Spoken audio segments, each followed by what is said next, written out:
যদি এমএলএ সাহেবকে মেরে দেয় তাহলে এই ছোট ছোট ছেলেগুলো কি হবে গো? ওরা যে আমার বাপের ভালোবাসা থেকে বঞ্চিত হবে গো। তা আমরা কোনোদিনই হইতে দেব না কাকিমা, আমরা বেঁচে থাকতে। এমএলএ বিকাশ দত্ত যদি চলে পাতায় পাতায়, আমরা চলবো ডালে ডালে। ডালে এটা কি গো ছেলে, আমার ছেলে ফুটুর কি ব্যবস্থা করলে? ব্যবস্থা আমরা যেটা করার প্রয়োজন কাকা বাবু সেটা করেছি, কিন্তু একটা সমস্যায় পড়ে গেছি বলে আপনার কাছে এসেছি। কি সমস্যা বলো? সমস্যাটা হচ্ছে কাকা বাবু, আপনার ছেলেকে বাঁচাইতে গেলে পারে আপনার এই লাতিটাকে আমাদের একটু হেল্প করার জন্য প্রয়োজন। হ্যাঁ গো, ও ছোট ছেলে ছোট মানুষ, ও আবার কি হেল্প করবে তোমাদেরকে? কাকা আপনি কি বলছেন? লাতি আমার খুব আদরের গো বাপ। আমি চাই না এমএলএ বিকাশ দত্ত শত্রু হয়ে পড়ুক আমার লাতি।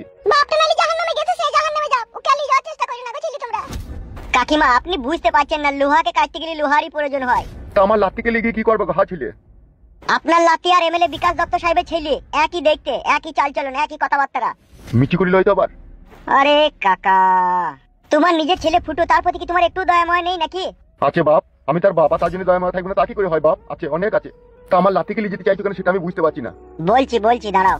এমএলএ বিকাশ দত্ত সাহেবের বউকে আর ছেলেকে আমরা তুলে নিয়ে এসেছি, আর এমএলএ বিকাশ দত্ত সাহেবের ছেলে আপনার লাতির মতনই দেখতে, তাই আমরা প্ল্যান করেছি এমএলএ বিকাশ দত্ত সাহেবের ছেলেকে গোডাউনে রেখে দিয়ে আপনার লাতিকে নিয়ে যাবো সাথে করে, আর বিকাশ দত্তকে মিথ্যা করে বলবো এটা তোমারই ছেলে, আর ওর আসল ছেলেকে আমাদের কাছে রেখে দেবো। যে ফুটু যেই আমাদের কাছে চলে আসবে আর এমএলএ বিকাশ দত্ত সাহেবকে আমরা ওটা গুলি করে দেবো। আমরা চাই এমএলএ বিকাশ দত্ত সাহেবের ছেলেকেও মেরে দিতে, কারণ ওকে বাঁচিয়ে রাখলে আমাদের বাচ্চা আবার দুর্ভরসা হয়ে পড়বে। বস্তুর ভিতরে মিলে কচু, আর সেই কচু জলে ধুতে গিয়ে হারিয়ে ফেলবো তা আপনি ভাবেন না। আপনার লাতি সহি সালামত আপনার কাছে আমি নিয়ে আসবো। আর আমার ছেলে ফুটু দুই বাপ বেটাকে আপনার কাছে আমি এনে দেবো, আমি কথা দিয়ে গেলাম আপনাকে। আমার খুব ভয় লাগছে, আমার লাতি যদি কিছু হয়ে যায়। চিন্তা করো না কাকিমা, চিন্তা করো না, আমি আছি তো। আমার আমাকে বাঁচানোর জন্য আমি যাবো। আমি যখন বড় হব না কাকা, এমএলএ বিকাশ দত্তকে আমি কি মার মারবো গো, সে মারের কোনো ওষুধ নাই দেখবা। কাঁটা মুড়িয়ে ওকে মুখ গুঁজেরি ধরবো আর পটকি পটকি মারবো। বাহ বেটা বাহ, শের কা বাচ্চা শেরই হতা হে রে। আর এইগুলো হচ্ছে সব শালা ভিজি বিড়াল। কি কথা বলছো গো ছেলে? আমি আমার ছেলের লেগে এই বুকে গুলি খেয়ে 21 দিন বিছানায় পড়েছিলাম। দি ভয়ে সেঁচে গেলেন, ছেলের প্রতিশোধ নেওয়ার কথা ভাবলেন না। তুমি আর কি জানবা বাপ বলো? তুমি ছেলে মানুষ তো, তোমার এখন শরীরে তাজা রক্ত তো, তাই বুঝতে পারছো না। সব বুঝি কাকা, সব বুঝি, না বোঝার মতো বাচ্চা ছেলে আমি লয়। ছেলের বিপদের সময় যে বাপ মা, যে শ্বশুর শাশুড়ি হাত পা গুটিয়ে বসে থাকে, তাদের মতো নির্লজ্জ বেহায়া আর আছে বলেও আমার মনে হয় না। আজ যদি তোমার ছেলেটা মরে যায় তাহলে কার বুকের ভিতরটা কষ্ট পাবে? এ না হইলে শাশুড়ি আবার 6 মাস পরে আর মেয়ের বিয়ে দিয়ে দিবে, কিন্তু তুমি 6 মাস পরে এরকম জোয়ান পাহাড় ছেলে তৈরি করতে পারবা তো? তাই বলছি কাকা, চিন্তা ভাবনা করো না, এমন কোনো কাজ করবো না যে তোমার লাতিরা তোমার ছেলের ক্ষতি হোক। দুজনাকে আমি সহি সালামত তোমার কাছে এনে দেবো। ওগো ছেলে, তুমি ভুল বুঝো না, আমি বুঝতে পেরেছি তোমার শরীরে এখন প্রতিশোধের আগুন জ্বলছে। প্রতিশোধ আমার জন্য নয় কাকা, আমি চাই এই গ্রামের সমস্ত মানুষ সুখে শান্তি বাস করুক, আর এমএলএ সাহেবের মতো সুইরের বাচ্চা এই পৃথিবী থেকে নিশ্চিহ্ন হয়ে মুছে যাক। বুঝতে পেরেছি বাপ, বুঝতে পেরেছি। ওগো ছেলে, আমি তোমার হাতে তুলে দেবো, কিন্তু তুমি বাপ যেন আমার লাতিকে যেন ফিরিয়ে এনে দেবা বাপ। চিন্তা করো না কাকিমা। দাদু ভাই চাচুকো, তুমি চিন্তা করো না দাদি, আমার কিচ্ছু হবে না, তুমি চিন্তা করো না, আমার কিচ্ছু হবে না। বেশ সোনা ভাই, তাহলে যাও তোমার কাকার সাথে। বেশ ঠিক আছে, চলো কাকা চলো। একদম চিন্তা করো না কাকা, ঠিক আছে? আমি তোমার ছেলেকে তোমার লাতিকে আমি বাড়ি পৌঁছে দেবো। ভালো থাকো, আসছি।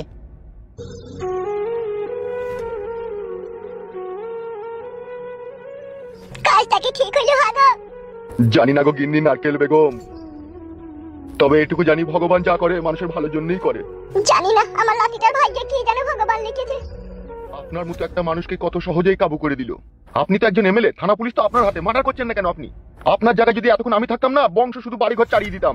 বাগের পুঁটকি, আমি সামান্য একজন এমএলএ, আমি সব লোককে মার্ডার করে দেবো, এতটা পাওয়ার এখন আমার হাতে আসেনি। তাহলে কি আপনি বসে বসে আঙুল চুজবেন? শের কো শিকার করনে কে লিয়ে আমার বউ আর ছেলেকে ওরা আটকিয়ে রেখে দিয়েছে, আর আমাকে রাত 12টার সময় একা কাঠ খোলা বাগানে ডেকেছে। তার মানে বিষয়টা বুঝতে পারছিস?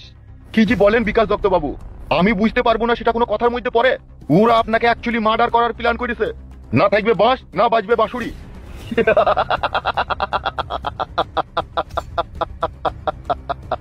একটা কথা সচ্চা বাঘের পুটকি। হামভি মানে আমি, এক উল্লুকা পাঠা, নাম আমার এমএলএ বিকাশ দত্ত। আমি পান্তা ভাত আর কলাই সানা খাই রাত 12টার সময় ঘুম থেকে উঠে, আর ওরা মার্ডার করবে আমাকে?